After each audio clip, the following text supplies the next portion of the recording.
Hi, welcome to our channel where we share the most intriguing stories. When a reclusive ex-U.S. Marshal builds a luxury sauna deep in the Wyoming woods, a delusional HOA decides it belongs to them. What follows is a battle of wills, forged documents, and midnight trespassing until one man fights back with the law, cameras, and quiet fury. I woke up the way I normally do on Sundays in Wyoming, slowly, peacefully, and with the vague awareness that if anyone dared bother me before sunrise, I'd probably haunt them after I died. My cabin was still dark, the air crisp from the night chill drifting in through a cracked window. I was dead asleep when my phone started vibrating on the nightstand, not ringing politely, vibrating like a damn power tool. I cracked an eye open and squinted at the screen. 5:46 in the morning. Unknown number. I let it buzz until it stopped. Whoever it was could wait until the sun had at least started its shift. It barely took 3 seconds before the phone started again. The same number, the same vibration that sounded like it was drilling directly into my skull. I grabbed it with the reflexes that 8 years in the Marshal Service had carved into my bones and put it to my ear without a single pleasant thought in mind. Hello? My voice was rough enough to sand wood. A cheerful female voice chirped back at me. "Good morning, Mr. Reeves. This is the Timberline Falls Homeowners Association. We're having our sunrise cleansing ceremony today. Could you open the gate to the sauna, please?" I hung up, not slammed the phone down in anger. No. I just calmly ended the call, rolled onto my back, and stared at the ceiling, wondering if I was Macy dreaming or if insanity had finally seeped through the pine trees and across the property line. My sauna, on my land, not in their HOA, not even on the same tax parcel. They might as well have asked if they could borrow my kidneys. 3 minutes later, the phone lit up again. A different number. I answered because curiosity kills more than cats. "This is Karen Shelby, president of Timberline Falls HOA. Mr. Reeves, ignoring HOA request is a violation of community regulations." I actually laughed, a dry, humorless sound. "Lady, I don't belong to your HOA. That's incorrect. Our internal access map lists your recreational structure as a shared amenity. We require you to open the gate immediately." "I'm going to stop you right there," I said. "Whatever map you printed off Pinterest at 4 in the morning has nothing to do with me." "You are part of this community," she snapped, "and the community expects contribution." I hit the record button on my phone and set it on speaker. "So, you're demanding access to private property at 6 in the morning without my consent?" "It's not private if the community designated it otherwise." "Wrong," I said, already swinging my legs out of bed. "And if you show up at my gate, that's trespassing."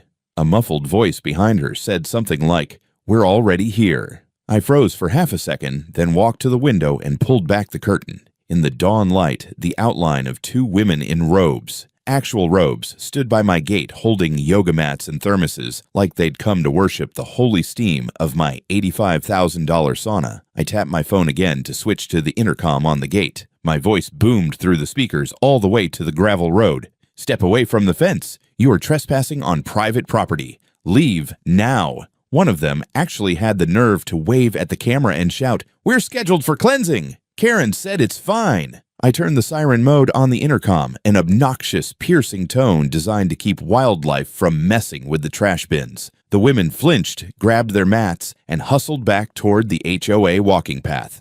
The moment they were out of sight, I made my coffee, sat on the porch, and tried to figure out how the hell a homeowners association convinced itself that my private sauna, built with my own hands, paid for with my own money, standing inside my legally fenced acreage, belonged to them. By 8:30, as if to confirm they were out of their minds, a courier van pulled up. The driver handed me an envelope stamped with the Timberline Falls HOA logo. Inside was a printed letter titled Recreational Facility Access Schedule, with color-coded blocks indicating when different families would be utilizing the sauna amenity. It included a demand that I provide a spare key, a policy that my sauna must remain available for community harmony hours, and a note that failure to comply may result in corrective action.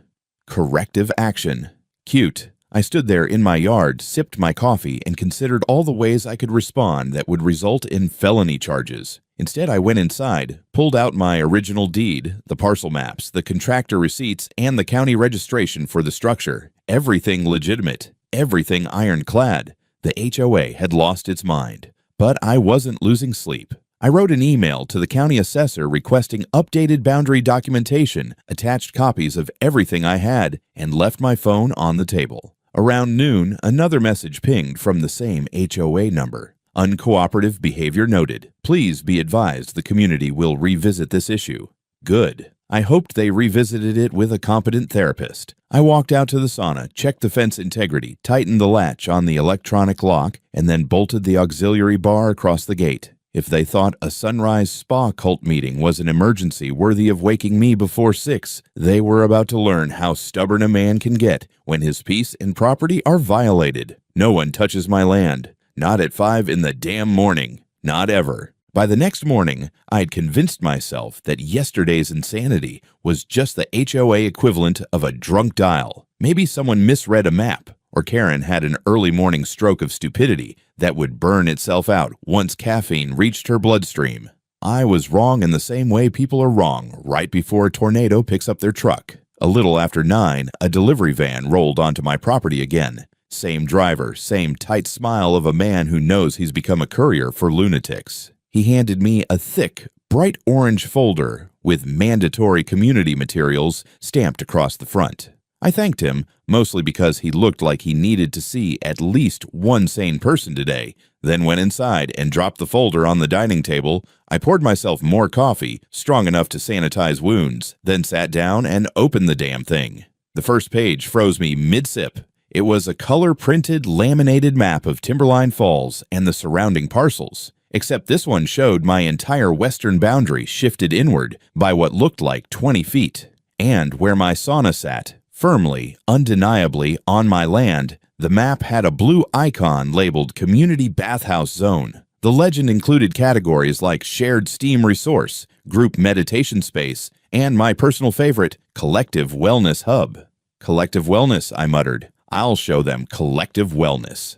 The next page was worse. An official-looking notice demanding I submit a spare key for administrative safety. They also wanted me to ensure consistent heating availability during community-approved hours, which, according to the attached schedule, spanned damn near every morning and half the evenings. My jaw tightened. I set the pages aside before I shredded them with my bare hands. Instead, I picked up my phone and drove straight into town.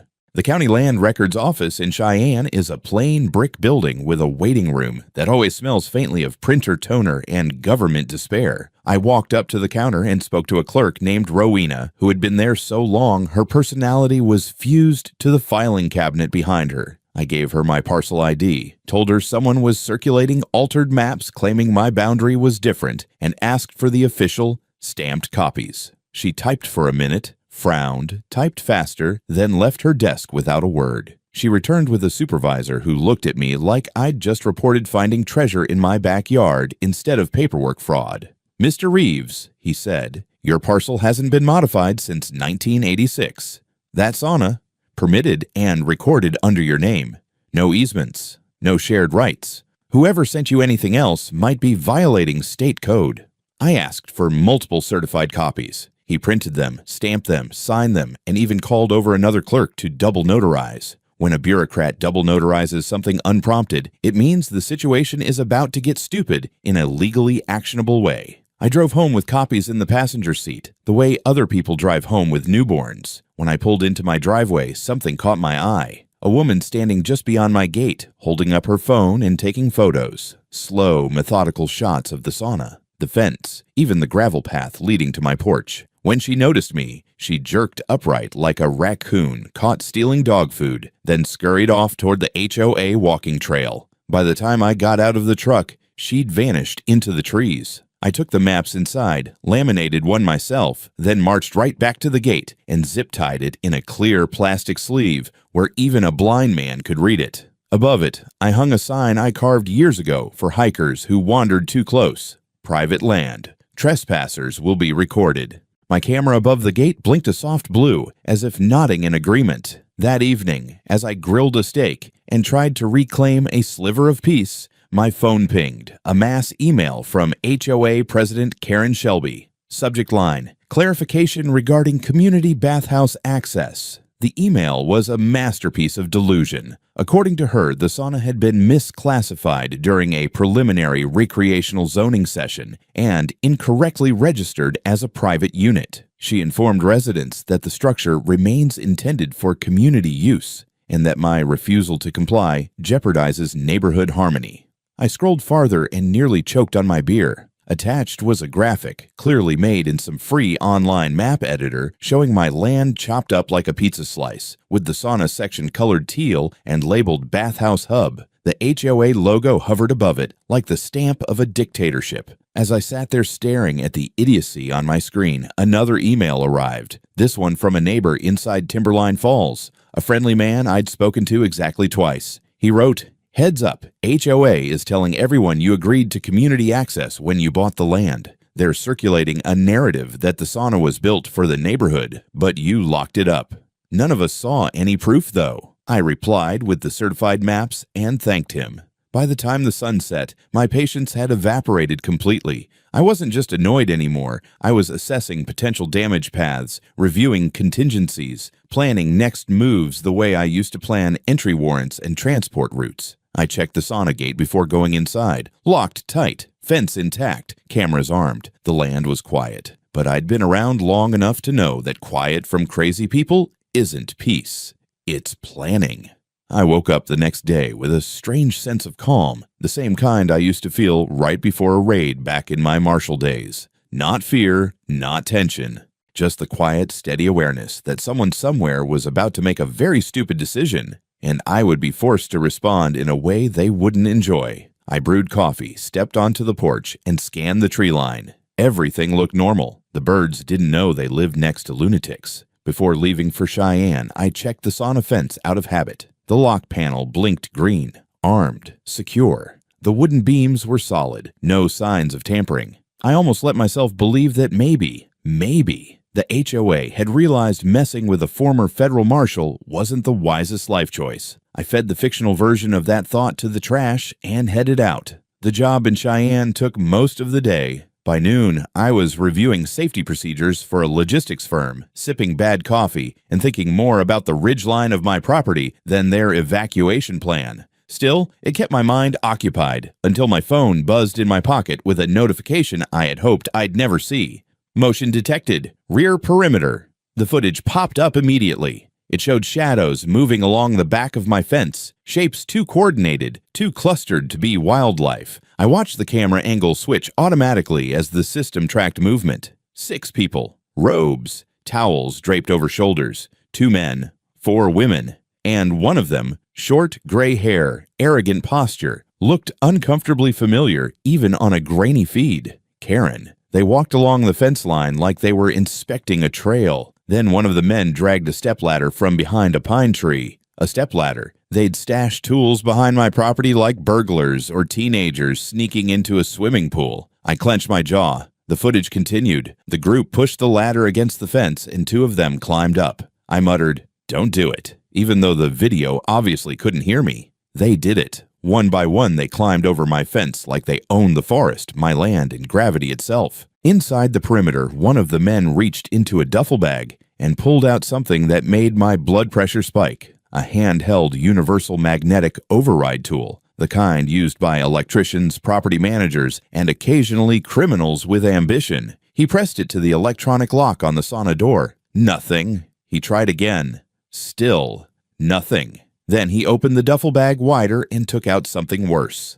A portable latch bypass device, black housing, LED indicators, the exact model I'd seen used once during evidence seizure, a tool not sold to the public. Someone in that HOA either bought it illegally or had a friend with a badge and no integrity. He hooked it to the panel. This time, the door clicked. They cheered. My sauna door swung open and the group slipped inside. Within minutes, I saw steam rolling out of the upper window vent, far thicker than anything the system usually produced that quickly. My sensors flashed a warning. Internal heat, rising abnormally. I called 911 before the system could escalate to auto shutdown. "This is Reeves," I said. "Private property trespass. 6 individuals forced entry into my sauna. They're overheating the system. I need deputies out there now." The dispatcher asked for details. I gave them coordinates, structure type, perimeter layout, everything drilled into me from years of writing reports. She confirmed a unit was already nearby and would be on scene quickly. I hung up and rewound the footage while I waited. The intruders were lighting candles, spreading towels, placing bowls of herbs on the benches, like they were performing some woodland exorcism. At one point, one woman waved what looked like a bundle of sage, nearly hitting the thermostat. The system alarms grew louder on my phone. High CO2, risk of ventilation damage, fire hazard if heat kept climbing. The next alert chimed in. Door forced open, integrity compromised. A deputy arrived first. On camera, he tried the fence gate. It was locked. Then I saw him look up, noticed the ladder still leaning against the outside. He radioed for backup before climbing over. Inside the perimeter, he knocked on the sauna door. Steam billowed out as one of the HOA members cracked it open. A woman's voice yelled something like, "We're in the middle of a cleansing." The deputy shouted back, "Ma'am, this is private property. Exit the structure immediately." I watched the standoff from Cheyenne like it was some deranged wildlife documentary. The group argued with him. They waved papers, probably their stupid fake map. Then, predictably, Karen arrived, marching into the camera frame with the confidence of someone who has never been told no in her entire life. She began lecturing the deputy, pointing at my fence, at the sauna, waving her hands like she was conducting an orchestra of delusion. I couldn't hear her, but I recognized the body language. The entitled conviction of a woman who believes the universe runs on her permission. A second patrol unit showed up. This one included a sergeant, broad, calm, older, the kind of man who could settle a riot with a single eyebrow. He spoke to the deputy, then to the group. Then he motioned them out of the sauna one by one. When I saw them exit, wrapped in robes and dripping like a cult caught in the middle of a baptism, I let out a breath I didn't know I'd been holding. The footage ended with the sergeant securing the structure and escorting everyone outside the fence. No arrests, no handcuffs, just removal and documentation. I was already in my truck and halfway out of Cheyenne by the time the last intruder stepped off my land. When I finally pulled into my driveway at sunset, the damage was clear. The door frame had been bent from the bypass tool. The interior humidity sensors had shorted. The emergency vent had triggered and was stuck open. I did a quick estimate in my head, close to $5,000, maybe a little over. I ran my hand along the broken edge of the lock and felt heat still radiating from the steel. My property had been violated, my equipment damaged, and HOA members had been emboldened enough to treat my land like a day spa. I didn't shout, I didn't curse, I didn't panic. I walked back to the house, pulled up the sheriff's online incident form, and submitted a full criminal complaint. If Karen wanted a war, she'd finally gotten one. The next morning, the valley looked exactly the same. Same mist on the lake, same pale light on the tree line, same quiet. The difference was in my head. Yesterday, the HOA had crossed from annoying to criminal. Today, I wanted to see how far they were willing to double down on being stupid in writing. I didn't have to wait long. Around 10, I heard gravel crunch in the driveway. Not a cruiser, no authoritative rumble, no radios. Just a compact sedan rolling up as if it were delivering takeout. A kid in a polo shirt climbed out holding a stiff white envelope with Timberline Falls letterhead stamped in smug navy blue. "Delivery for Mr. Reeves," he said. No eye contact, no small talk, just the tone of someone who'd already decided I was the villain in a story he only knew one side of. I took the envelope and signed, mostly to confirm chain of stupid. When he left, I opened it right there on the porch. The header read, Community Impact Assessment and Cooperation Invoice. Below that was a neat list of charges. Disruption of scheduled cleansing session. Failure to provide access to shared wellness facility. Emotional distress caused to participating residents. The total at the bottom, $6,200. They'd actually itemized their hurt feelings. I let out a slow breath and set the papers down on the railing so the morning breeze could think about carrying them away. Instead, I snapped a photo, scanned them into my system, and filed them under a new folder I named Evidence Idiots. My phone buzzed almost immediately after. Email from the HOA with the same document attached as a PDF, plus a note. Failure to remit payment within 30 days may result in legal action. Good. I hoped they wasted money filing it. By noon, the second front opened. This time, the sender wasn't the HOA. It was the county commission's office. Subject line, Notice of Hearing, Recreational Access, and Zoning Clarification. The body of the email was pure bureaucratic neutrality. It acknowledged a formal complaint filed by Timberline Falls HOA alleging that I had restricted access to pre-designated community recreational infrastructure and scheduled a public hearing to discuss land use expectations and neighborhood harmony. They'd actually dragged the county into this. On paper, it looked like I was the one being investigated. I called the number at the bottom and got a clerk who sounded like he'd rather be anywhere else. I gave him my parcel number, my name, and asked why in hell there was a zoning clarification, hearing about property that hadn't changed since Reagan. He sighed. Sir, when we receive a certain number of complaints from a recognized association, we have to schedule a hearing. It doesn't mean you're in the wrong, it just means there's enough noise. How many complaints? I asked. He clicked his mouse. Over 100 signed statements from Timberline Falls residents, all claiming they were told this sauna was built as a community facility. I wasn't surprised. I was pissed, but not surprised. Fine, I said. I'll be there, and I'll be bringing the real maps. After the call, I stared out at the lake for a moment, counting backward from 10, then from 20. Anger is a tool. You either use it or it uses you. I'd seen too many good people let it blind them. I wasn't going to be one of them. The universe, apparently, didn't think I was sufficiently entertained yet. That evening, as I was checking the perimeter, I found another envelope in my mailbox. This one unmarked, plain white, with my name scrawled in block letters. No logo, no stamps, just paper and tension. I opened it on the spot. Inside was a photocopied page from some internal HOA document, highlighted in yellow. Under the header, Strategic Plan, Bathhouse Integration were bullet points that made my fingers curl. Coordinate with surveyor to propose boundary adjustment on recreational overlay map. Present sauna as historically intended shared amenity, frame owner as obstructive. If necessary, pursue legal declaration of abandonment and facilitate acquisition by third-party entity, Timberline Wellness Partners LLC, for $1. $1. I felt something cold and familiar slide into place inside my chest. It was the same feeling I used to get when a target's file stopped being abstract and became flesh and blood predation. At the bottom of the page, a handwritten note. You didn't get this from me. They're lying to all of us. A concerned neighbor. I went back to the house, scanned the document, then turned to my laptop and started digging. It took me less than 30 minutes to find Timberline Wellness Partners LLC in the state's business registry. Registered 3 months ago. Listed address, a P.O. box in town. Registered agent, a law firm that specialized in property optimization.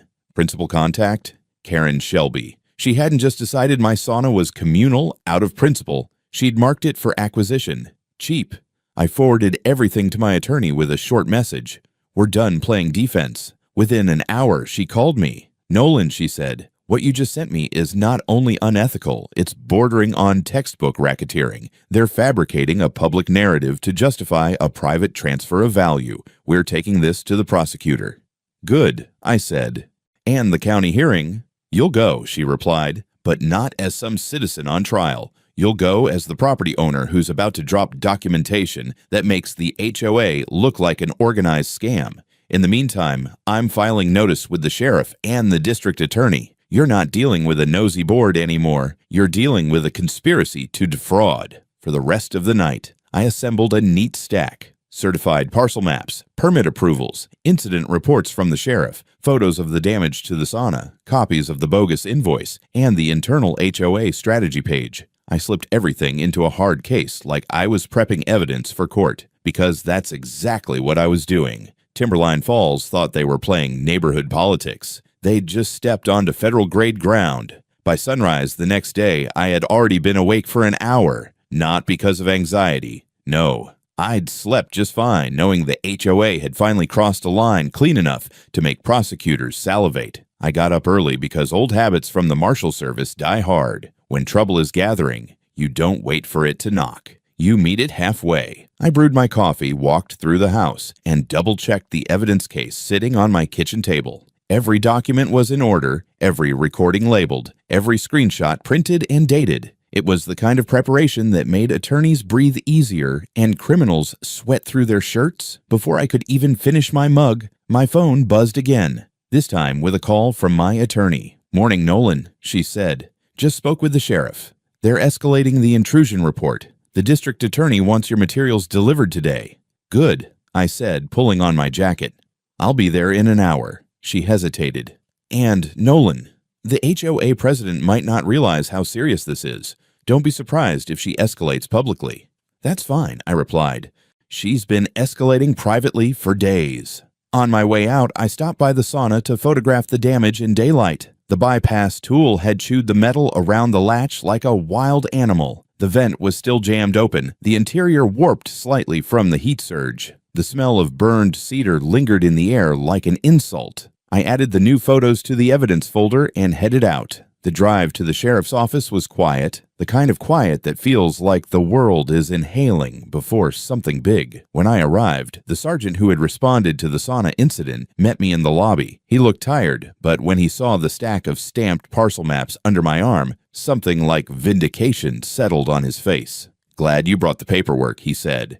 "We've been getting calls from the HOA non-stop, all saying you attacked their ceremony." I raised an eyebrow. "They trespassed, forced entry, and damaged my property. How exactly does that turn into me attacking them?" He sighed. "You'd be shocked how many people believe the first version they hear. That's why we need your evidence in full." He escorted me to a small office where an investigator waited. I handed over the hard case and began walking them through the timeline. The 5:46 a.m. call, the gate intrusion, the ladder, the bypass device, the overheated sauna, the fake maps, the bogus invoices, and the plan to seize my land for $1. The investigator kept nodding, scribbling notes faster with each detail. By the time I finished, the sergeant whistled under his breath.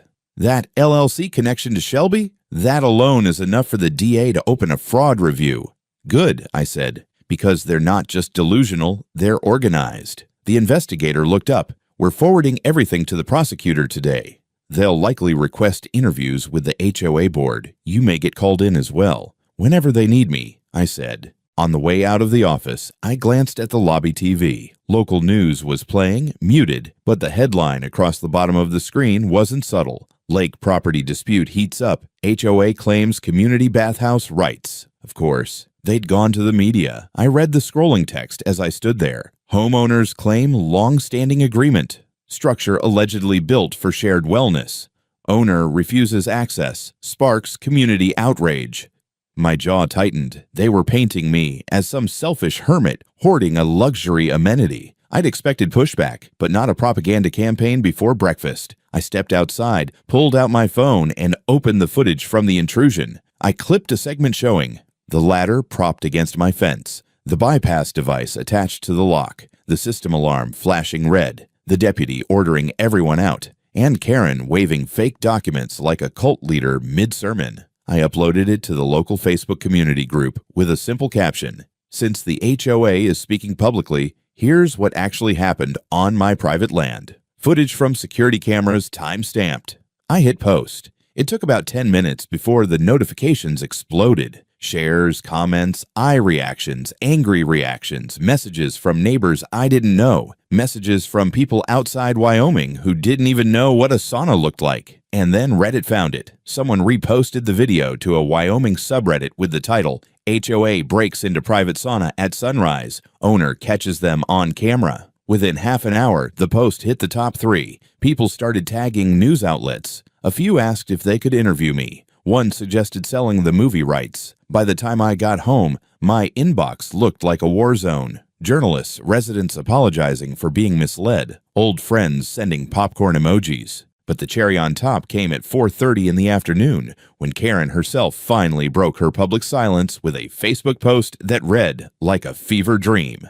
"This video is out of context. Our actions were sanctioned by decades of unspoken community tradition. We are being persecuted for pursuing spiritual wellness. The owner is weaponizing technology to distort the narrative. Unspoken community tradition, weaponizing technology, persecution." They'd gone full cult. Within minutes, her post was flooded with comments calling her insane, dangerous, delusional, or all three. Some residents demanded her resignation. Others threatened to sue her personally for misleading them. I watched it all unfold from my porch, sipping a fresh mug of coffee as the sun dipped behind the ridge. The land was quiet again. My cameras blinked steadily. The lake shimmered in the fading light. The war had officially moved into the public square, and the HOA was bleeding. By the time the weekend rolled around, Timberline Falls looked less like a scenic mountain community and more like a political battleground. Every driveway had someone arguing on a phone. Every porch had residents whispering and pointing. The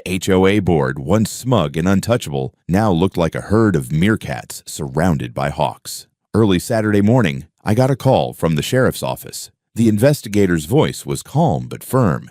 Mr. Reeves, the prosecutor, has initiated a formal review of HOA operations. We're executing several information requests today. You may notice activity. Activity was an understatement. By 10 a.m., 2 unmarked county vehicles rolled into Timberline Falls. Deputies headed straight to the HOA office, a cabin the association proudly called their administrative lodge, which had always struck me as a pretentious name for a shed with Wi-Fi. I stood at the edge of my property, coffee in hand, watching as officers carried out boxes of financial documents and computer towers. From across the road, I saw HOA residents gathering like people watching a tornado from their porch, half horrified, half vindicated. And right in the center was Karen, face stiff, arms folded, talking to a deputy with the kind of brittle confidence people use right before they fall apart. Not an hour later, another spectacle unfolded. 3 board members, including the vice president, resigned publicly on the HOA Facebook page. Their statements were dramatic, claims that they had no knowledge of fraudulent actions, that they trusted leadership in good faith. One even apologized to me directly. Meanwhile, my phone buzzed with a text from the investigator. Financial irregularities discovered. HOA funds may have been diverted. I stared at the message, exhaled, and looked back at the administrative lodge. I had suspected incompetence. I hadn't expected corruption. By afternoon, residents began approaching my gate, not to demand access, but to apologize. One older couple brought a pie. Another brought a basket of firewood. A teenager from the neighborhood said, "My mom told me we're never voting for Mrs. Shelby again." I thanked them politely, but kept my guard up. Apologies were nice, but the HOA wasn't finished yet. Not as long as Karen was still standing. Around 4, I received an email from the temporary county-appointed HOA administrator, a neutral party inserted while the investigation proceeded. The message confirmed what the street chatter had already suggested. Timberline Falls HOA had violated state property statutes, misused association funds, and falsified internal documents. They were officially under state supervision until further notice.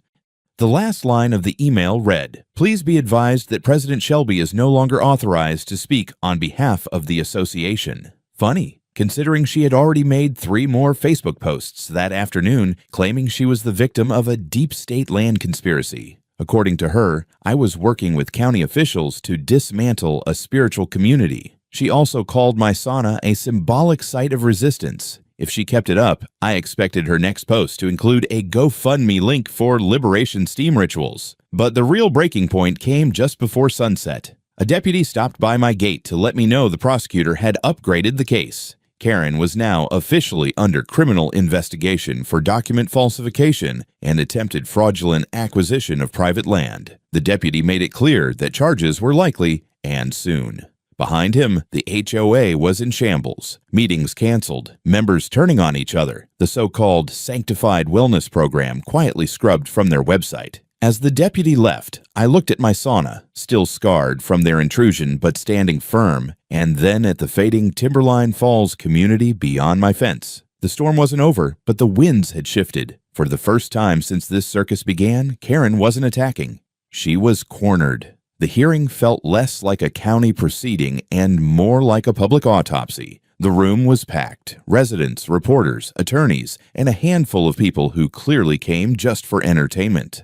I walked in with my evidence case, nodded to my attorney, and took a seat near the front. Across the aisle sat Karen, looking like a politician who'd been caught burying money in her backyard. Stiff smile, pale face, eyes flicking around as if searching for a lifeline. The county commissioner opened the session with the usual procedural language, but the moment he said, "We will begin with testimony from Mr. Reeves," the room snapped into focus. I stepped up, placed my documents on the podium, and laid out the truth in clean, professional order. Parcel boundaries, certified maps, permit records, the video of the fence breach, the damage to my sauna, and the internal HOA strategy page planning the fraudulent takeover. Each item hit the room like a hammer. Even the stenographer looked up twice. Karen's turn came next. She marched to the front, clutching a stack of papers thick enough to choke a wood chipper. When she spoke, her voice trembled, not with fear, but with unhinged certainty. "This sauna," she said, "has always been a spiritual cornerstone of our community.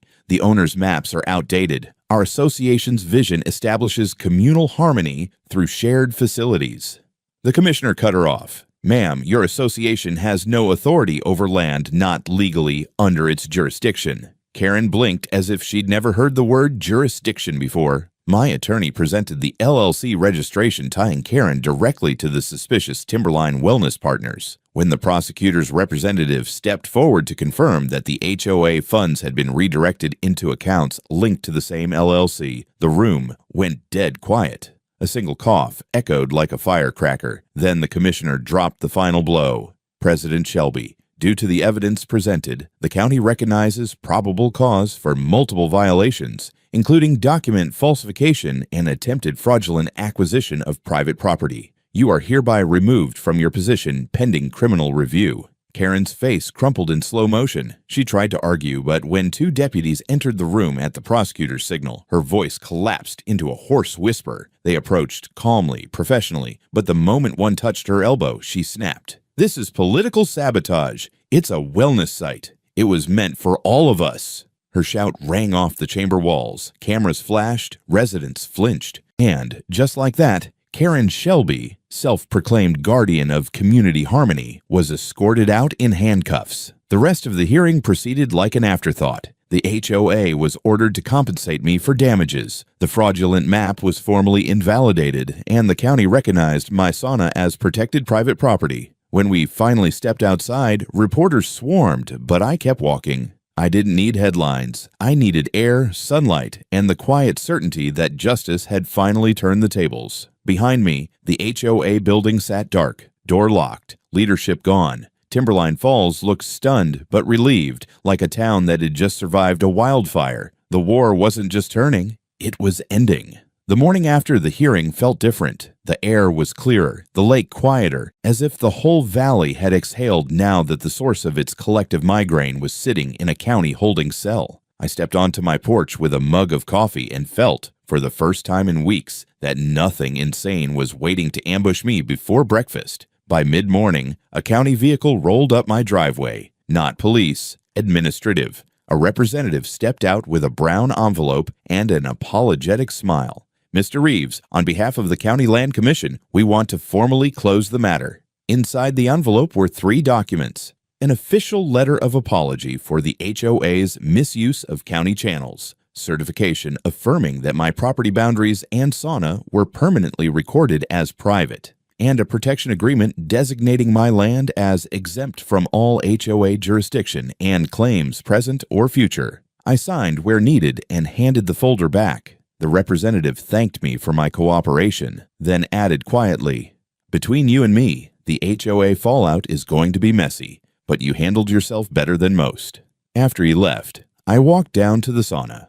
The repairs were nearly done. The new lock gleamed, the cedar had been replaced, the ventilation patched. The structure stood firm again, as stubborn and solid as the day I built it. I rested a hand on the door and allowed myself a small smile. The next visitor was less official, but more unexpected. A cluster of Timberline Falls residents approached my gate. Families, older couples, even the teenager who joked about never voting for Karen again. They looked embarrassed, relieved, and grateful all at once.